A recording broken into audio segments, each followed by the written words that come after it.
saludo a todos, profesora y compañeros. Nuestro grupo está conformado por Betania Medina, Erianisa Costa, Alejandra Boazalí y quien les habla, Oscar Díaz. Y en este particular estaremos tratando el tema de los principios de la ética jurídica. Espero puedan prestar atención y sacarle el máximo provecho a la información. El principio de información y consentimiento del cliente. Este puede ser visto desde dos puntos de vista. Primero, se refiere al deber deontológicamente relevante que tiene el abogado para poner en conocimiento al cliente acerca de las noticias que se refieran a la controversia cuyo patrocinio le ha sido confiado o del asunto que se le ha encargado llevar en particular, así como también las orientaciones de la doctrina y la jurisprudencia relativas al mismo con el fin de hacerlo conocedor de sus posibilidades, riesgos y gastos que supone. Esto pues para que finalmente el cliente dé su asentamiento consciente si así lo desea. Y en segundo lugar, este principio aplica en lo que respecta a que el abogado debe pedir al cliente toda noticia, dato o documento útil para la defensa de sus intereses. Y ya con todo esto recolectado, finalmente poder decidir si va a aceptar o no el cargo ofrecido. En cualquiera de ambos casos, la deontología expresa el abogado debe comportarse con discreción, reserva y diligencia, teniendo en cuenta la personalidad del cliente y la naturaleza a menudo íntima, objeto de la relación profesional. Es importante mencionar, el abogado al hacer todo esto debe ser concluyente, claro y explícito al conversar con el cliente o informarle acerca de todos estos asuntos o puntos, ya que estos son los que determinan o pueden determinar la orientación de su voluntad. Hay que recalcar que el abogado no solamente tiene el derecho, sino también el deber de guardar secreto de toda esta información, de todos los hechos, noticias o datos obtenidos por parte del cliente en facultad de su actuación profesional. Por tanto, no puede ni debe revelar esta información, estos secretos, y tampoco puede ser obligado a declarar sobre estos. Sin embargo, existen excepciones en cuanto a la revelación de esta información y una de ellas es el consentimiento del cliente.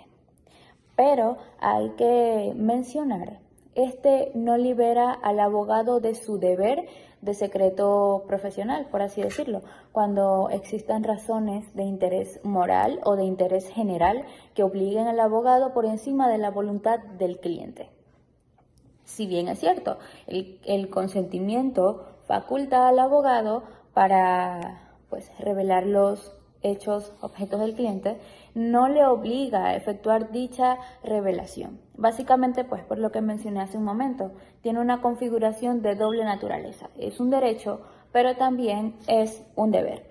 Lo que quiere decir que el consentimiento no libera al abogado de su deber del secreto profesional o de cualquier información que haya obtenido. Aún así, en el caso de hacerse este consentimiento, el Código de Ética Profesional del Abogado Venezolano, en su artículo número 26, menciona que este consentimiento debe ser un consentimiento previo, expreso y escrito.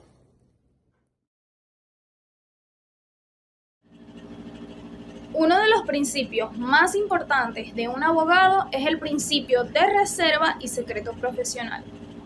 Buen día, mi nombre es Erianisa Costa, pertenezco a la sección MM5 y en esta oportunidad estaré explicando un poco sobre el principio de reserva y secreto profesional.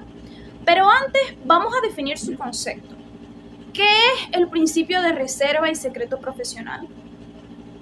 El mismo es la obligación de mantener reservado todo lo que el sujeto conozca en razón o con ocasión de su profesión. Entonces, en la profesión del abogado El secreto profesional es la absoluta confidencialidad de lo revelado por el cliente. Esto representa la fidelidad y la lealtad a las informaciones suministradas, absorbiendo también los materiales y los documentos que el cliente le facilite al abogado para la mejor defensa de sus derechos e intereses. Todo esto tiene su base legal en el artículo 25 del Código de Ética Profesional del Abogado. Para tal efecto, el abogado debe hacer suyas las virtudes cardinales, es decir, sus actos deben ser justos, fuertes, prudentes y templados.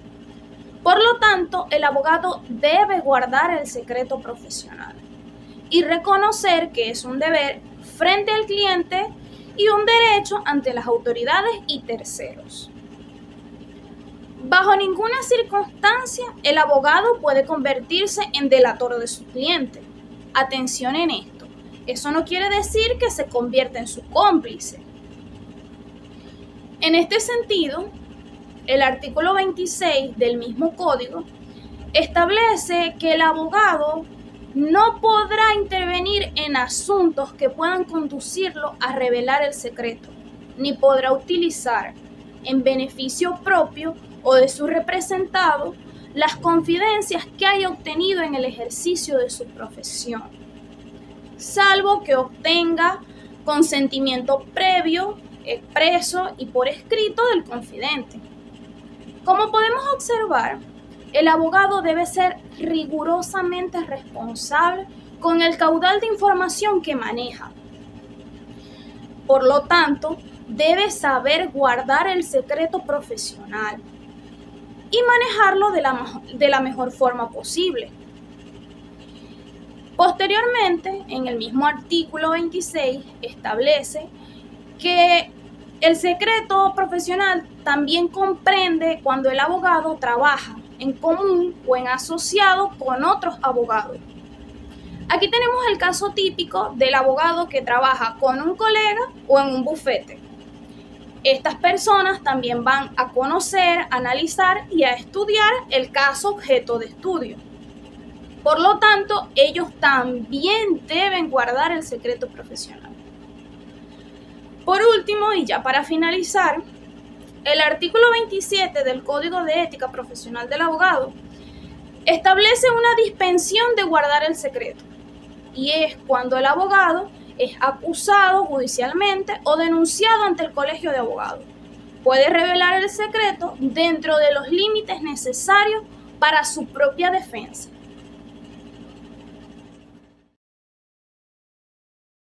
Buenas tardes a todos, mi nombre es Alejandra Boguazalí. Estamos hablando sobre los principios de la ética jurídica. Yo les voy a hablar sobre el principio de lealtad procesal. El principio de lealtad procesal constituye una garantía del debido proceso. Este principio está formado por las reglas a las que deben sujetarse los sujetos procesales, es decir, los comportamientos o conducta de los mismos, liderados por el imperativo ético, en el que deben ser veraces, proceder con ética profesional para que en el fin de aplicar la justicia la verdad pueda ser descubierta. Este principio se refiere a la conducta de buena fe de manera ética, recta, leal, justa, legal y apegado a la justicia del comportamiento de los abogados en su desempeño. Igualmente hace referencia a la conducta recta, imparcial, directa, sincera y honesta que deben ajustarse los sujetos procesales en el procedimiento en que actúan. Por medio de este principio, todas las actuaciones que representen, por ejemplo, trampas judiciales o recursos torcidos, omitir o alterar de manera maliciosa los hechos que son esenciales a la causa u obstaculizar el desenvolvimiento normal del proceso, dan cabida para que el juez tome las medidas necesarias dispuestas en la ley, ya sea para prevenir, ya sea para sancionar las faltas a la lealtad procesal de las actuaciones que sean contrarias a la ética profesional. Algunos ejemplos a la falta de este principio de lealtad procesal serían el abogado que no exponga los hechos con veracidad, o que actúe o que cometa actos inmorales de todo tipo o en todo orden, o que haga arreglos en contra con la contraparte de su cliente sin que él mismo lo sepa. En nuestra legislación se hace referencia de este principio en los artículos 49.8 de nuestra Constitución, en los artículos 17 y 170 del Código de Procedimiento Civil y los artículos 4 y 29 del Código de Ética Profesional del Abogado Venezolano. Vamos a decirles qué es lo que dice cada artículo. En el artículo 49.8 de la Constitución dice que toda persona podrá solicitar del Estado el restablecimiento o reparación de la situación jurídica lesionada por error judicial, retardo u omisión injustificadas. El artículo 17 del Código de Procedimiento Civil nos dice que el juez deberá tomar de oficio o a petición de partes todas las medidas necesarias establecidas en la ley, tendentes a prevenir o a sancionar las faltas a la lealtad y probidad en el proceso, las contrarias a la ética profesional, la colusión y el fraude procesales, o cualquier acto contrario a la majestad de la justicia y al respeto que se deben los litigantes. Por su parte, el artículo 170 también del Código de Procedimiento Civil nos dice que las partes, sus apoderados y abogados asistentes deben actuar en el proceso con lealtad y probidad. Por su parte, el Código de Ética Profesional del Abogado Venezolano, en su artículo número 4, nos indica que es un deber del abogado actuar con lealtad. Y el artículo 29 nos dice que constituye deslealtad e infracción de la ética profesional celebrar arreglos con la contraparte a espaldas de su patrocinado. Ya para terminar, vamos a decirles que las conductas de las partes que no reflejan lealtad en el proceso simplemente no se les debe dar crédito. Este principio permite la protección de la confianza depositada en el otro. De ahí que la lealtad procesal o el principio de la lealtad procesal es un elemento indispensable para alcanzar la debida aplicación de la justicia. Eso es todo. Con el siguiente punto lo veo.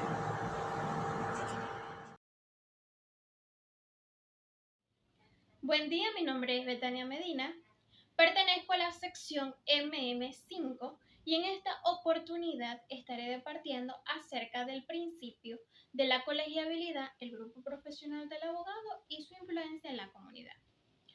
Para dar inicio, el principio de la colegiabilidad consiste en un vínculo sólido y orgánico que se establece entre los miembros de una misma práctica profesional, es decir, presupone la unión de varias personas ligadas entre sí por intereses comunes.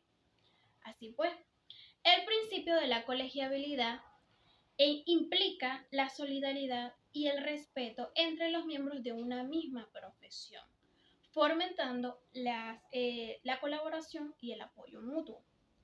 Como puede observarse, los principios que sustentan la colegiabilidad son el principio de subsidiariedad y el principio de solidaridad.